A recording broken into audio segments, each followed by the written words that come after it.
네, 자 이제 오늘장 A to G 처음부터 끝까지 보는 의미인 것 같은데 알파경제 김종희 이사 자리했고요. DB증권 을지로금융센터 이영로 차장도 함께하겠습니다. 어서 오세요. 예, 안녕하십니까. 안녕하십니까. 네, 뭐 다들 아시겠지만 연초 들어서 코스피가 불리시하게 아주 초강세장을 뛸 때 이렇게 올라도 되나 싶지만 내심 뭐 즐기고 올라가니까 좋은 거였죠. 근데 이게 분위기가 단 이번 주 들어서 이틀 사이에 확 바뀌었습니다. 이렇게 떨어져도 되나? 뭐 할 얘기도 별로 없고 네. 무슨 말을 드려야 될지 모르겠네. 뭐 이 또한 지나가려겠죠, 당연히. 그렇죠. 예, 이 예. 또한 지나가겠지만 지나가는 과정은 항상 거칠고 속상하고 또 투자자들의 읍소를 들어보자면은 그거죠. 오를 때는 별로 수익을 같이 공유 못하다가 결국에는 FOMO를 넘어서 FOMO. 그러니까 이 FOMO는 사실 그 소외되는 거에 대한 불안 공포잖아요. 근데 FOMO는 도태되는 거에 대한 불안 공포. 그러니까 나만 벼락거지 될까 봐. 결국에는 6천을 넘어가고 막 시장이 광분할 때 없는 빚내 가지고 막 들어가신 분들은 지금 뭐 사실 어떻게 표현할 수 없죠. 그죠? 일단 제가 오면서도 인제 한번 창구에서 인제 확인을 했는데 네. 보통 예전 같았으면은 이 정도의 폭락장이 이틀간 발생한다? 분명히 담보 부족 계좌들이 많이 떠요. 그렇겠죠. 예. 근데 제가 나오는 시점까지도 일단은 저희 창구에는 담보 부족 계좌가 아, 없었어요. 담보 관리 잘 하셨군요. 거의. 이게 왜 그러냐면 기존에 인제 뭐 5,000, 5,500 뭐 넘어 5,000 부터인가? 이때부터 종목별 한도에 다 차 버리는 거예요. 아, 그리고 그 신용이나 담보대출 이런 부분들이 증권사마다 거의 다 차 가지고 네. 못 들어가는 상황이었거든요. 그 이후에도 계속적인 현금 유입이 되면서 주가가 올라갔던 부분들이고 음, 지금은 거기에서 인제 상승폭을 반납하고 있는 와중이기 때문에 네. 지금 그것 때문에 담보 부족 계좌가 아직 좀 발생은 안 하고 있는 것 같은데 아, 거기에 또 뭐 김종인 의사도 늘 강조했지만 ETF가 좀 많았잖아요. ETF는 사실 레버리지 물론 ETF 자체가 레버리지가 설정되어 있는 뭐 곧버스 내지는 또 해외에 상장되어 있는 뭐 항공물 ETF 중에 이제 3배짜리들이 있긴 있죠. 근데 ETF를 그 또 레버리지를 쓸 수는 없기 때문에 그쵸. 조금 제한적이긴 하다. 네. 그래서 뭐 또 저희가 초반에도 얘기했지만 이제 객관적으로 수치에 근거해서 뭐 냉정을 찾읍시다. 뭐 투매는 자제. 근데 개인이 파는 게 아니에요. 어 외국인이 팔아요. 일단 지금 장에서 보게 되면 어제나 이런 것들을 보게 되면 대부분이 어제는 오전에 외국인이 팔고 오후에는 멈춰 있다가 장 후반 가 가지고 외국인이 샀어요. 그런데 개인과 기관이 매도가 나왔는데 이거는 방금 전에 말씀하셨던 ETF의 효과. 우리가 올라갈 때는 이게 레버리지 효과처럼 ETF 들어간 것 때문에 올라갔는데 이게 다 개인이 투자한 거지 않습니까? 음. 근데 반대로 이제 빠지니까 ETF도 팔아 버려요. 제 종목도 팔아 버리고 그러니까 개인과 기관이 동시 매도 부분이 이렇게 나오는 부분들로 보여지는 이런 현상이 나왔던 거고 그래서 뭐 ETF가 계속적으로 빠진다 뭐 한다 이런 부분들은 기관이라기보다는 요즘은 개인이라고 봐도 무방할 정도로 기관이 이런 현상들이 발생하고 있었던 거죠. 네. 그러니까 뭐 자, 수급의 중심이 결국은 뭐 말씀하셨다시피 기관으로 포장된 개인의 수급이 그동안 시장을 이끌어왔기 때문에 시간대별로 변하고 있다라고 뭐 지난달까지 말씀을 드렸잖아요. 네. 그래서 뭐 12시, 2시 반 시간대마다 이제 지수의 움직임이 커지는 이유가 거기에 있다라고 말씀드렸는데 지금은 뭐 역으로 마찬가지죠. 그래서 예전에 이제 하락할 때 그러했던 것처럼 뭐 12시에는 누구 물량 나오고 뭐 2시 반엔 누구 물량 뭐 나오고 이런 CFD가 식으로 되고 뭐 증권사 그 대출하는 뭐 신용 스탁론? 물량 나오고 네, 뭐 뭐 스탁론 나오고 그다음에 뭐 2시 반에 또 무슨 물량 이런 형태로 갈 가능성도 하락할 때는 뭐 동시에 존재할 수밖에 없는 상황인 거고요.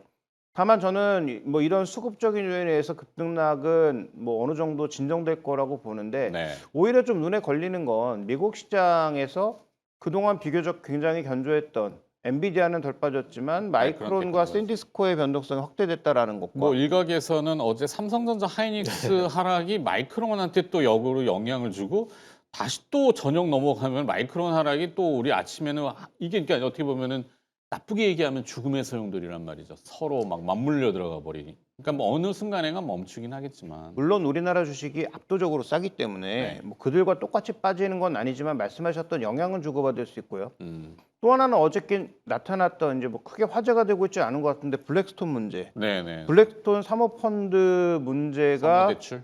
네, 사모대출의 펀드가 어.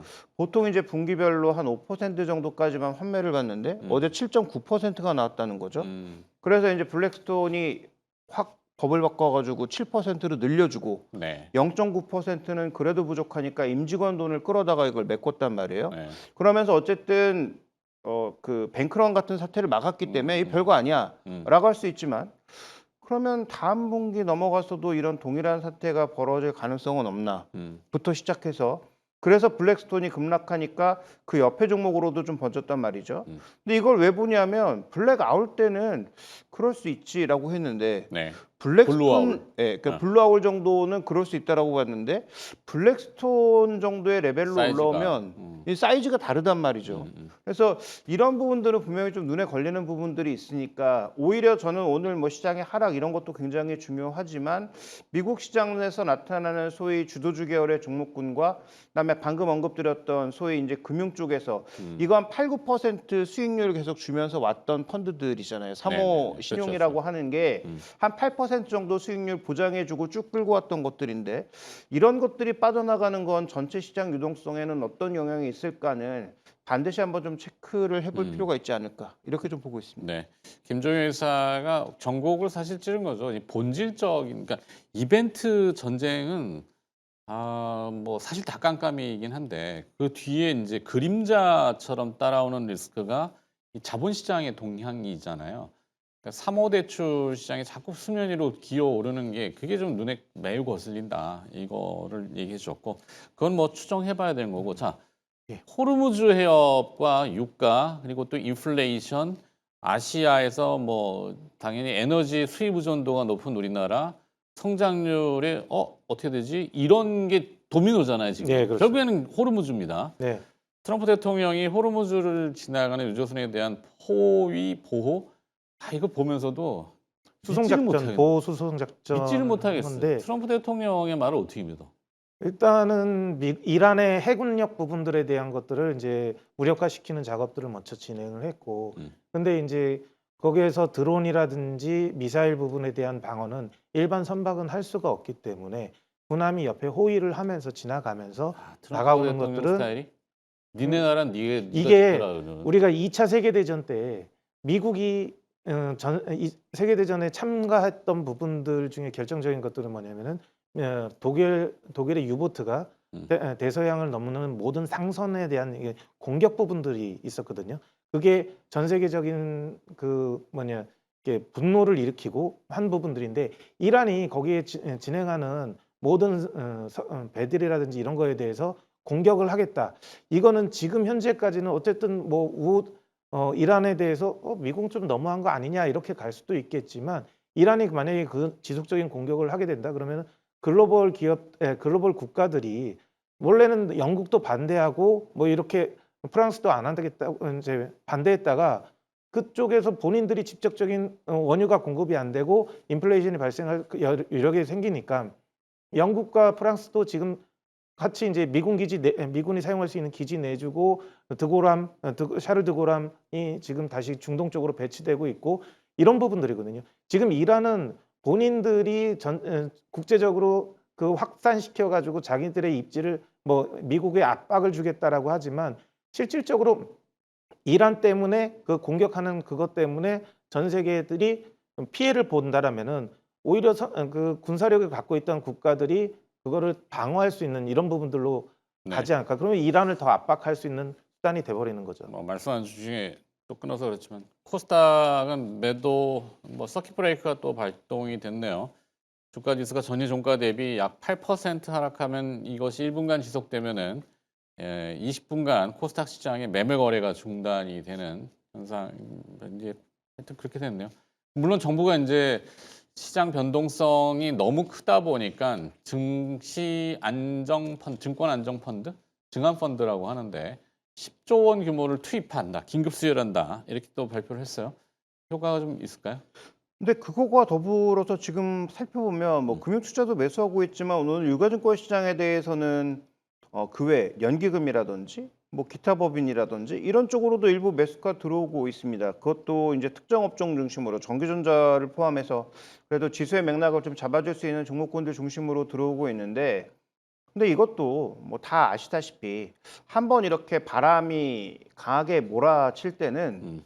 뭐 10조 들어온다고 해서 한 번에 들어오는 것도 아니고 음. 그다음에 또 이런 자금들을 한 번에 집행할 수 있는 것도 아니다 보니까 또 집행하는 사람 입장에서 봤을 때도 오늘 이렇게 뭐 엄청난 폭우가 쏟아지는데 이걸 한 번에 받을 이유가 전혀 없잖아요. 더 네. 싸게 살 수도 있고 변동성을 안을 이유가 없으니까 그렇게 본다면 뭐 중장기적으로는 당연히 도움이 되겠지만 당장 오늘 뭐 도움이 될까 이 부분은 조금 지켜봐야 될 것 같습니다. 그래서 네. 오히려 코스닥 시장은 지금 수급적인 우산이 좀 더 없어 보이니까 변동폭이 좀 더 확대되고 있는 것 같고 코스피 시장도 지금 뭐 말씀드렸던 뭐 금융투자라든지 연기금이라든지 들어온다고 해서 당장 이 하락이 멈춘다 이렇게 보기에는 조금 어렵다. 다만 지금 우리가 첫 번째 투매에는 동참하고 두 번째, 세 번째 투매부터는 받을 준비를 하라고 했는데 네, 맞서라. 예, 뭐 그러면 얘기를 하죠. 지금이 첫 번째 투매인지 두 번째 투매인지를 판단해야 되는데 아직은 첫 번째 투매일 가능성이 좀 높거든요. 네. 그러면 현금 있으신 분들은 저는 현금을 일단 잘 지켜내는 게 가장 핵심이 아닌가 이렇게 좀 보여집니다. 김종희 기사가 몇 번 지적을 하셨는데 20%의 현금을 지난 연휴 전부터 약간 그런 워닝이라고 하는 경고가 전혀 없지는 않았어요. 물론 우리가 워낙 시장이 강하다 보니까 그때 이제 엔비디아 실적 나오고 JP 모건의 과거 전략가 한 사람이 이제 얘기를 했지만 플로우 오브 탑 그러니까 약간 이 포물선의 정점을 지나는 그래서 이제 공이 급속하게 떨어질 수 있는 거에 대한 경고를 했는데 멘트는 저희가 해드렸습니다만 그렇다고 아 시장 조심하셔야 됩니다라고 할 수는 없잖아요.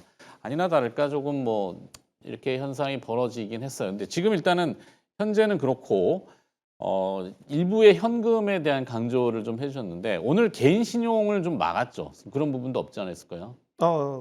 신용 매수를 어. 말씀하시는 겁니까? 그게 아마 당국에서 너무 비투나 잔고가 증가하고 변동을 크니까 개인 신용에 대해서 증권사마다 창구 지도를 한 것 같은데 그게 네. 원래 이제 각 증권사마다 그 신용이나 담보대출 부분들에 대해서 잘죠? 예, 그 한도가 있거든요. 네네. 그 한도 부분이 차 있었는 상황이고 그다음에 그게 안 찼다 하더라도 과도하게 들어간 종목들에 대한 종목별 한도가 다 있기 때문에 못 들어가고 있었던 상황이고요. 이게 지금 이틀간 조정됐다고 해가지고 바로 풀리는 게 아닙니다. 어떤 일정 수준 부분까지 또 빠지거라든지 아니면은 한도가 확보가 됐을 때 그때 증권회사마다 풀거든요. 근데 지금까지 이틀간 한다고 해서 바로 풀거나 이런 부분들은 아니기 때문에 네. 예, 그 부분은 뭐 그렇게 생각하시면 될 것 같고요. 딱히 뭐 진정하세요라고 뭐 제가 강조를 드리고 뭐 코스피 코스닥 모두 지금 서킷 브레이크가 발동이 돼서 매매 거래가 일시적으로 중단이 돼서 좀 차분하게 냉정을 좀 찾고 사실 현 상황에 이런 거를 어떻게 하겠어요. 뭐 커피라도 한잔 하시고 진정하셔야죠. 일단 뭐 그리고 우리가 지금 한국 시장이 이렇게 끌어올렸던 부분들이 삼성전자나 하이닉스에 대한 이거 이익 개선이라든지 이런 부분들 현재까지 그게 바뀌거나 이런 부분들은 아닙니다. 그런데 네. 올해 들어서 미국장 같은 경우가 2.2%에서 2.5% 정도 나스닥이 상승하다가 빠진 상태였거든요. 근데 한국 시장은 4,500포인트 뭐 이때쯤부터 해가지고 6,500포인트까지 갔다가 뭐 가속도를 내면서 예. 계속 브레이크 없이 올라갔죠. 네. 그래서 지금 뭐 한 1,000포인트 정도 이렇게 조정을 준 상태입니다. 네. 그러면은 이제 그래도 지금 보게 되면 글로벌로 보게 되면은 상승률이 가장 높았던 부분들이기 때문에 많이 올랐기 때문에 빠르게 이제 빠지는 것도 좀 급격하게 빠졌던 부분이지만 펀더멘탈이 바뀌지 않은 상황에서는 결국은 조만간에 다시 이제 옆으로 횡보하다가 다시 상승할 수 있는 그런 여력은 충분히 있다. 그리고 대기 자금이라든지 이런 부분들도 아직까지는 큰 변화가 없기 때문에 천천히 접근하게 되면은 또 다른 수익을 볼 수 있지 않을까 그렇게 호흡을 생각합니다. 가다듬고. 근데 이제 대기자금이라고 하는 게 네. 많이 대기하고 있기는 하지만 이런 분위기면 쉽게 들어오기가 어렵죠. 그쵸. 그러니까 불과 지난달까지만 했어도 나는 조금 너무 급하게 오른 것 같아서 지켜보고 있는데 2시만 되면 뭐 지수가 막 2%씩 올라오니까 그렇죠. 종목 기준으로 그거를, 5% 막 이렇게 올라오니까 참지 못하고 이제 2시부터는 오히려 인버스 이런 것들이 터져나가면서 네. 더 수급으로 밀어올리는 그런 양상이 있었는데 지금은 대기 자금은 많다고 하지만 이렇게 급격하게 떨어지고 뭔가 전쟁의 지금 핵심 포인트는 길어지느냐 길어지지 않느냐의 싸움이고 네. 트럼프 대통령 입장에서는 빨리 끝내고 싶지만 이란 입장에서는 어떻게든 길게 끌고 싶을 거 아니에요? 서로 요즘 각자 얘기를 하고 있죠. 자기 입장에서. 그래서 그렇죠. 미디어도 예전 같으면 미국의 이제 뭐 경제 채널이나 뭐 사실 CNBC나 뭐 블룸버그나 이런 쪽을 보다가 요즘은 알자지라 방송을 같이 보시는 분들이 있더라고요. 뭐 번역이 어떻게 되는지 모르겠지만 양쪽의 얘기를 들어봐야 되니까. 네, 그래서 현재 구간에서 지금 뭐 트럼프 대통령이 그 보호해주겠다고 했지만 그거는 지금 핵심이 보호해주는 게 핵심인가? 음. 이란의 그쪽이 실제로 대형 유조선이 다닐 수 있는 지역인데 여기에 깔아놓은 기뢰가 그렇죠. 배를 보호해준다고 끝나는 문제는 아니잖아요. 네네네. 그러니까 제가 보기에 기뢰를 수천 개 깔아놓으면 이미 이쪽으로는 그냥 못 다니는 것이고 그래서 트럼프 대통령은 뭐 자연스럽게 우리가 보호해준다라고 하지만 어차피 다닐 수 있는 그 반대쪽 영역에서 보호해주는 건 보호해줄 수 있겠죠. 네. 근데 실제로 다녀야 되는 깊은 바다인 이란 바다 쪽은 기뢰 수천 개 깔아놓으면 이거 일단 다니기가 어렵습니다. 그래서 이제 그런 측면에서 살펴본다면 지금 우리가 봐야 되는 건 정말 이란의 의도대로 전쟁이 늘어지느냐 아니면 미국의 의도대로 생각보다 빨리 끝낼 수 있느냐고 거기에 또 하나 이제 변수로 작용하고 있는 게 영국, 프랑스, 독일이 들어오고 있잖아요. 네네. 전쟁에 이쪽이 이제 들어오고 있고 뭐 스페인은 또 반대 의견을 냈습니다만 그래서 이 전쟁이 지금 빨리 끝느냐 빨리 끝나지 않느냐 정도를 가지고 우리가 한번 얘기를 해야지 이 단기적인 상황이 어떻게 돌아가는지를 판단하는 것은 제가 보기엔 굉장히 좀 우려가 많지 않나 이렇게 보고 있습니다. 그러게요. 근데 일단은 유가는 아직까지는 그렇게 막 그 뭘 널뛰듯이 막 그 예. 요동을 치지는 않아요. 배럴에 $75 뭐 감내할 수 있지 않을까의 수준인 것 같은데. 한국이 보유 비축량이 201분, 약 네네. 7개월 정도 부분인데 한 2개월 정도쯤 되게 되면은 지금부터도 비상 체계가 이제 가동이 되고 있고 동향을 지금 파악하고 있는데 2개월 정도쯤까지도 지속된다라면은 빠르게 어떤 대안을 추진을 하겠죠. 그래서 네. 지금 현재 중동 쪽에 대한 그거를 못 들어오고 있는 부분들을 미주 쪽이라든지 아니면은 아시아 쪽에서 수급을 한다든지 이런 식으로 해가지고 비축량은 부분들로 하기 때문에 어쨌든 들어오는 부분들로 있어서 한 1년까지는 크게 일단은 문제 없이 돌아갈 수 있는 부분들은 존재를 하는 거죠. 네.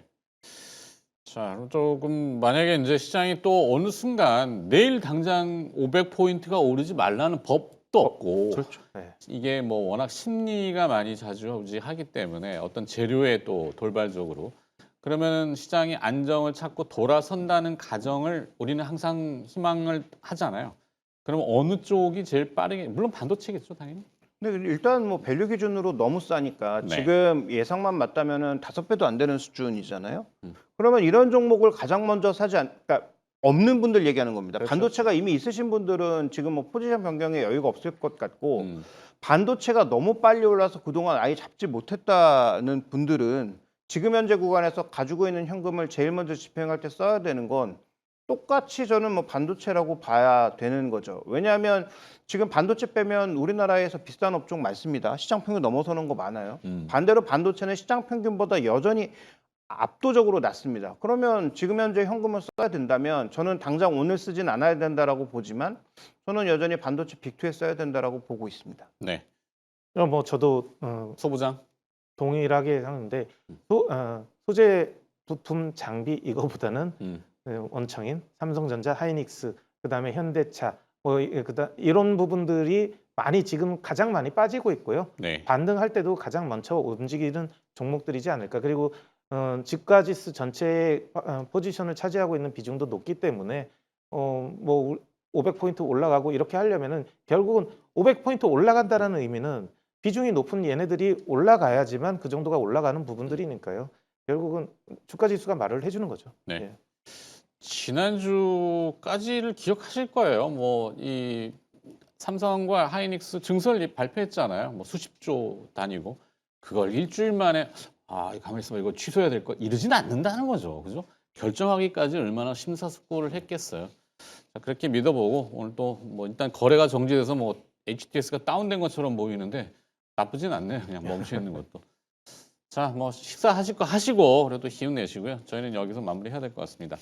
오늘 A2G 뭐 DB증권 을지로금융센터의 이영로 차장과 알파경제 김종효 이사와 함께 해봤습니다. 고맙습니다. 예, 감사합니다.